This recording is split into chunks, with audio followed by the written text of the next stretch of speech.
Good evening. Call to order this September 3rd meeting of the Winston-Salem City Council and ask the City Secretary to call the roll, please.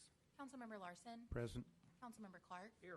Councilmember Bessie. Here. Councilmember Scipio. Present. Mayor Pro Tem Burke. Here. Councilmember Adams. Here. Councilmember McIntosh. Here. Councilmember Taylor. Present. Thank you. Would you please join the City Council and me in a moment of silence?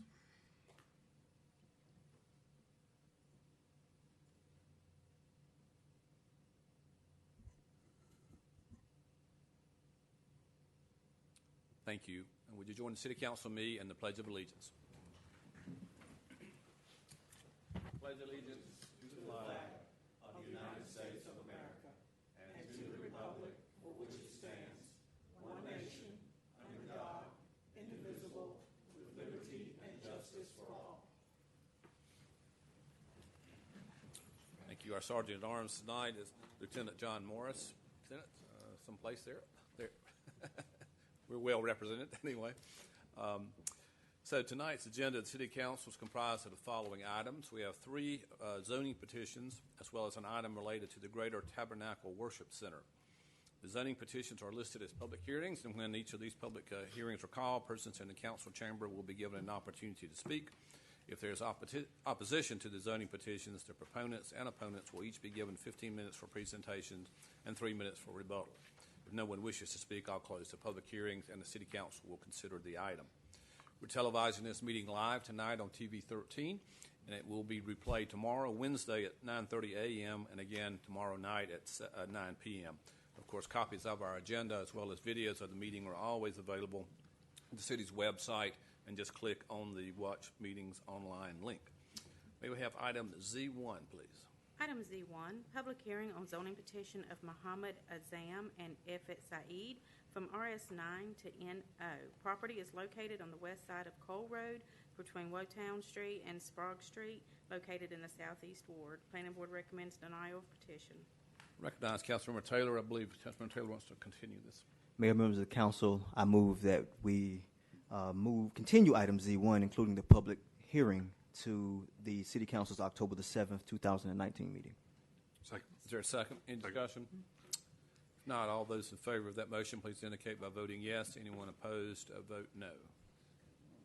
And that's unanimous. Thank you, Councilmember Taylor. Thank you, Mayor. Item Z2. Item Z2, public hearing on site plan amendment of Treliant Federal Credit Union for an office use in a CPOS zoning district. Property is located on the north side of I-40 between Haynes-Mall Boulevard and Burke Mill Road, located in the southwest ward. Planning Board recommends approval of petition. Recognize Councilmember Bessie. Yes, thank you, Mr. Mayor. I move to continue item Z2, including the public hearing, to the City Council's October 7, 2019 meeting. Second. Motion second. Any discussion? Not all those in favor of that motion, please indicate by voting yes. Anyone opposed, vote no. And that is unanimous. Thank you, Councilmember Bessie. Item Z3.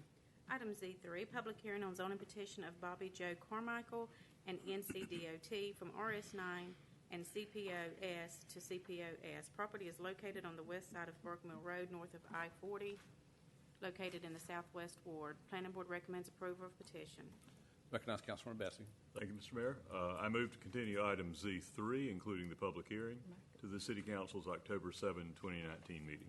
Second. Motion second. Any discussion? If not, all those in favor of that motion, please indicate by voting yes. Anyone opposed, vote no. Thank you. That's unanimous. Next item, please.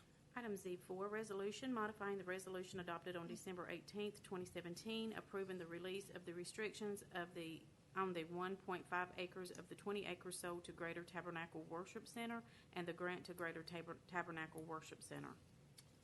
Ask our city attorney, maybe she could summarize what this action involves, please. I'll try to. Mayor Pro Tem Burke, and council members, good evening. Okay. Good evening. Good evening. As you may remember, in 2013, the city sold 20 acres on Old Walkertown Road to Greater Tabernacle Worship Center for $200,000 with certain public purpose restrictions, including the construction of a facility for various community development activities.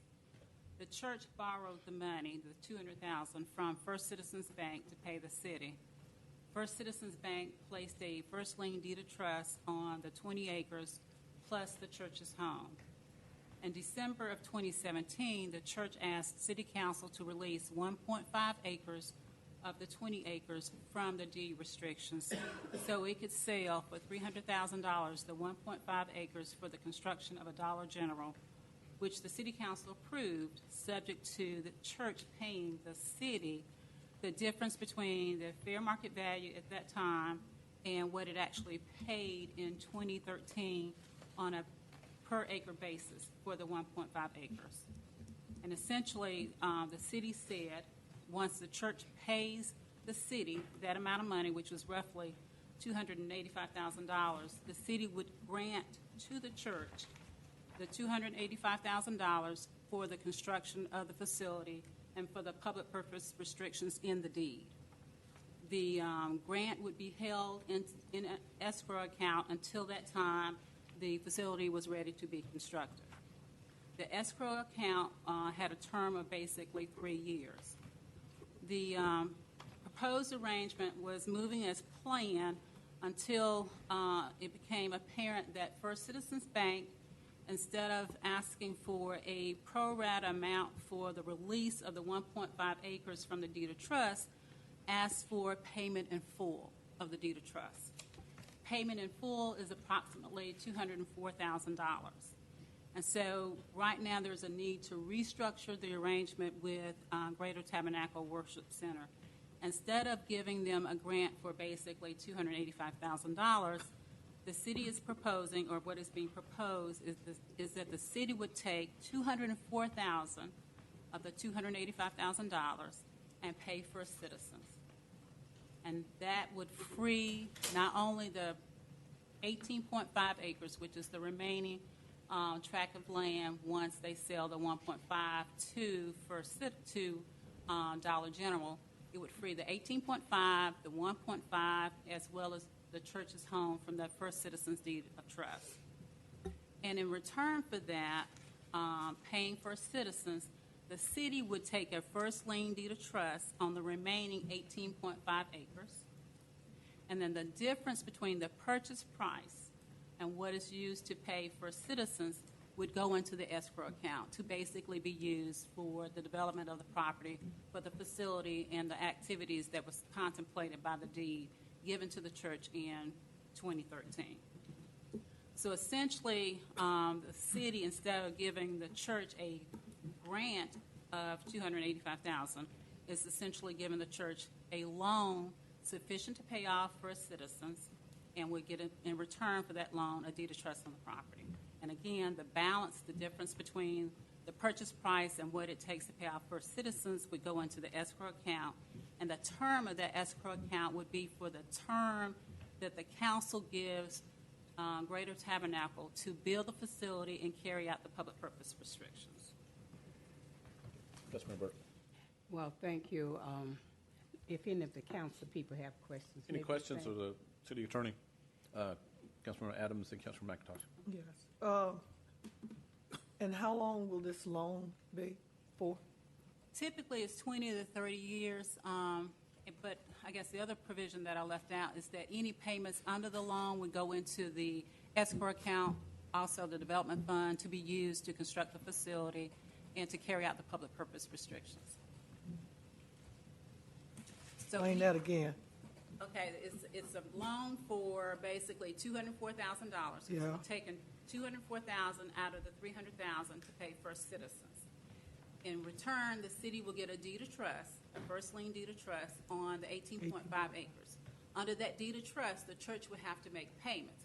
Those payments will come back to the city and go into the escrow account, the development fund, to be used to construct the facility and to carry out the purposes of the deed itself, the public purpose restrictions in the deed.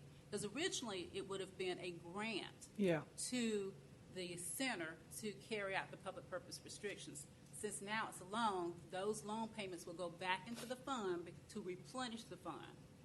And then the fund will be used to build the facility and carry out those public purpose restrictions. Maybe, excuse me, Mayor, maybe I'm not understanding this, and I, like so many others, I read it more than 3 or 4 times. I guess where I'm missing it is that the payments will come to the city.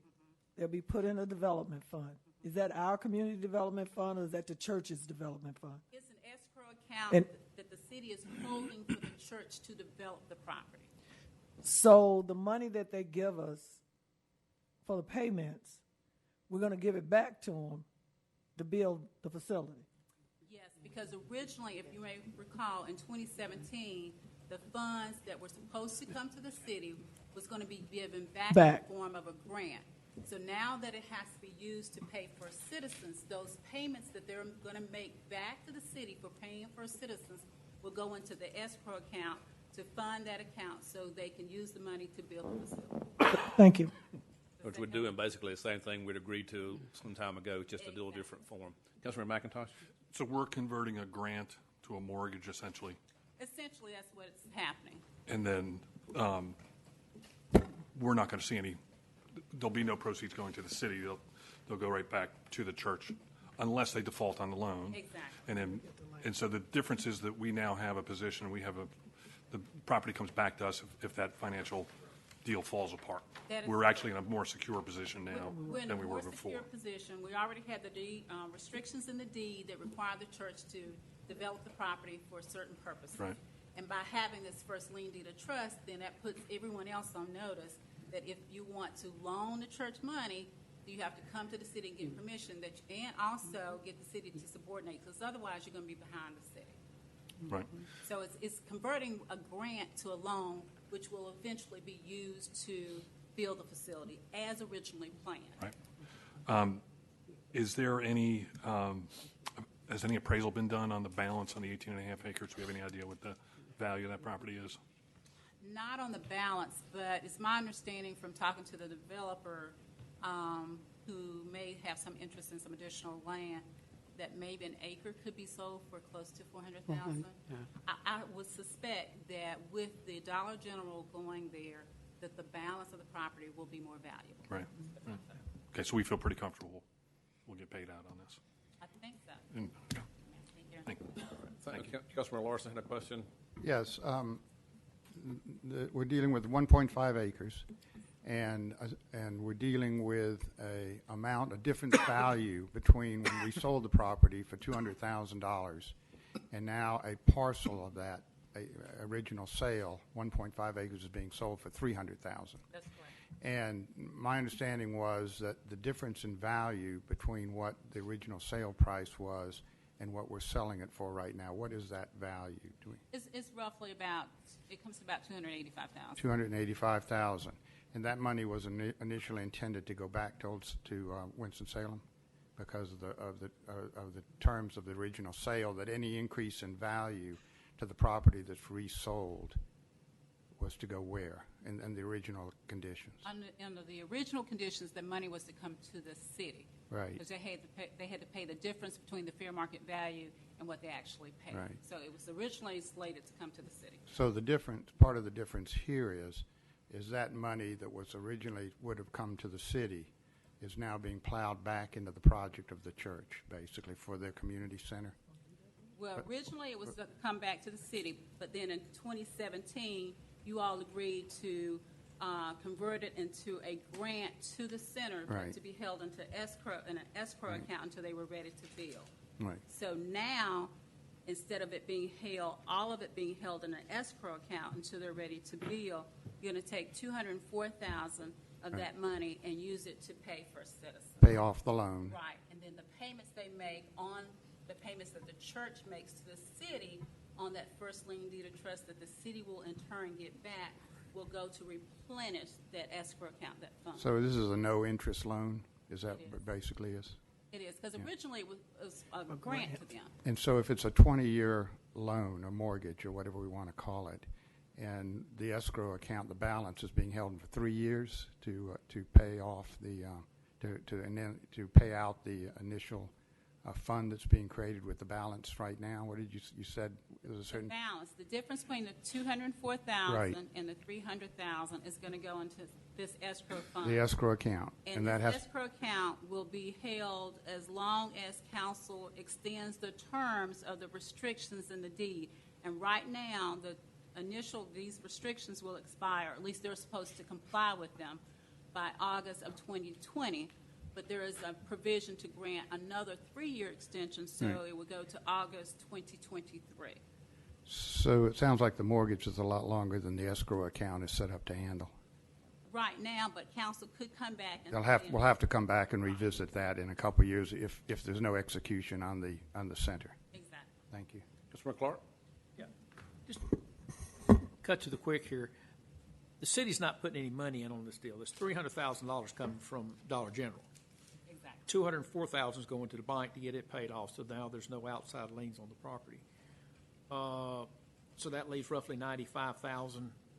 Some of it is, I think 15 is going to the church to cover their closing costs, and the balance is going into escrow. Right. In addition to that, we get a lien on the property. So just, we're throwing a lot of numbers around, but the city got $200,000 6 years ago, and that's where we are. This is Dollar General money we're playing with. Right. And at the end of the day, the city is in a better position. Yeah. Long story short. Like I said, the land that no longer has a bank lien on it, which is good. Councilman Bessie? Do we have any idea when this community center is actually expected to be built? I reiterated with the church the time frame that I just gave you all, that the current extension will expire in August of 2020, and then there's another opportunity for an extension that will expire in 2023. I understand they're working on plans, but I don't have a definitive date at this time, but they know the time frame. I presume at some point we would be in the position of having to decide whether or not this was not going to happen under those arrangements, and that the fund should be, called in to some other purpose. Right. At that point, council will have to decide whether or not to exercise the clause in the deed to reclaim the property, and then determine what to do with the fund. Okay. But I understand the church is working on a plan to comply with the deadline. Okay. Thank you. Councilman Adams? Yes, Mayor, members of the council, I move that we adopt the resolution modifying the, approving the release of restrictions on the Greater Tabernacle Worship Center and the grant to Greater Tabernacle Worship Center. Second. Motion second. Any further discussion? Councilman Burke? Yes, Mayor, I want to say something. Yeah. Our attorney has worked very hard. If you knew how many hours we have spent on this, it has not been looked at it's been looked at deeply. And the city is being protected. Now, if this does pass tonight, only the mayor and I know how long we have been working with this particular piece of property.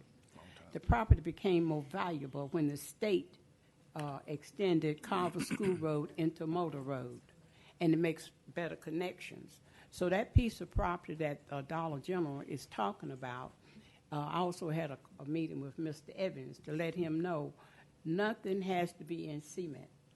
The church may even change, but I did promise Apostle McLeod, who passed, that I will be with her to the end.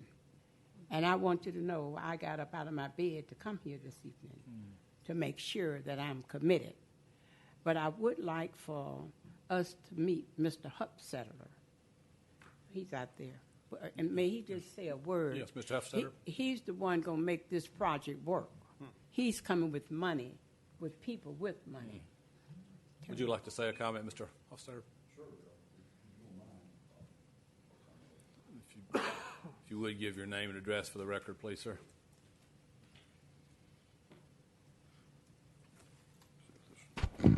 My name is Steve Hofstetler. I guess this is working well. Terramore Development is my company, and I'd like to say, I'll be brief, but I'd like to thank this council for the time you guys have invested, ladies and gentlemen have invested, and the thought that you put into this. I also would like to thank the church. The church had an idea. The church has a dream. They would like to create a community center. I've done this kind of thing before back home in Thomasville, Georgia, where you have a complex problem. There are avenues to make it work. And I only do deals that are win-win. And in this situation, I think we created, or have the opportunity to create, a quadruple win. I think the church wins. I think the community wins. you know, we end up winning as a company, and the city wins. We're delivering something back to the community for the constituents that you represent, where they have neighborhood shopping, and the folks that don't have a way to get around very far or very easily. We're going to build a really, really nice store. I don't know if y'all have seen the architectural renderings, but it's modern, it's sleek, it's different than anything we built, but we build a lot of architecturally enhanced. I do have a big drawing of it, or actually artistic print of it, architectural print. And I want to thank Ms. Carmen too. As Mayor Pro Tem Burke stated, there's been a lot of discussions, been a lot of work. There's been a lot of creative thinking that's gone into this. And to Ms. Carmen, I want to say you have been particularly creative. You never gave up. You came up with ways that I think I'm pretty creative sometimes and can find workable solutions where we do create win-wins. But I got to give a shout out to Ms. Carmen for her hard work. And then Mayor Pro Tem Burke, I got to tell you that I do this a lot in 4 or 5 different states, and I think you possess things that great leaders have. And one of them is vision to see what can be instead of just what is. I think you exemplify what we look for in terms of problem solving, vision to carry things forward, determination to never give up, and also to give back and to help the community. And I can tell you, without you, this never would have happened. And I can say the same thing about Ms. Carmen. And but the three of us agreed in conference calls and numerous phone calls that this had to be a win for everybody, or else it just was not worth doing. So we think we're going to create a situation that does enhance the value of the surrounding property. I kind of call it a hornet's nest. We think that, I know what Dollar Generals do. We've built several hundred of them. And it will create what I call a hornet's nest. It will be a center of activity. And I can tell you, because we do build for other national tenants, non-competing other national tenants, and it will get noticed, and it will be, I think, the pathway of the vehicle or the motivation for other national tenants to come in this area. And that, in a really measurable long-term effect, will have a positive outcome for this area, and I think help revitalize it. And when somebody buys that other front parcel, I think it produces several $100,000 too. And I've stated to Mayor Pro Tem Burke and to Ms. Carmen that I'm an interested party in that. We'll see where it goes. But again, thank you all for your wisdom and dedication to this issue. Thank you very much, sir. Thanks. All right, we do have a motion to approve this reconfiguration. All those in favor of that motion, please indicate by voting yes, and anyone opposed, vote no. And that's unanimous. Thank you, Councilman Burke. That is the end of our agenda. Would entertain a motion to adjourn. So moved. Motion and second to adjourn. All in favor of that motion, please indicate by saying aye. Aye. Anyone opposed? No.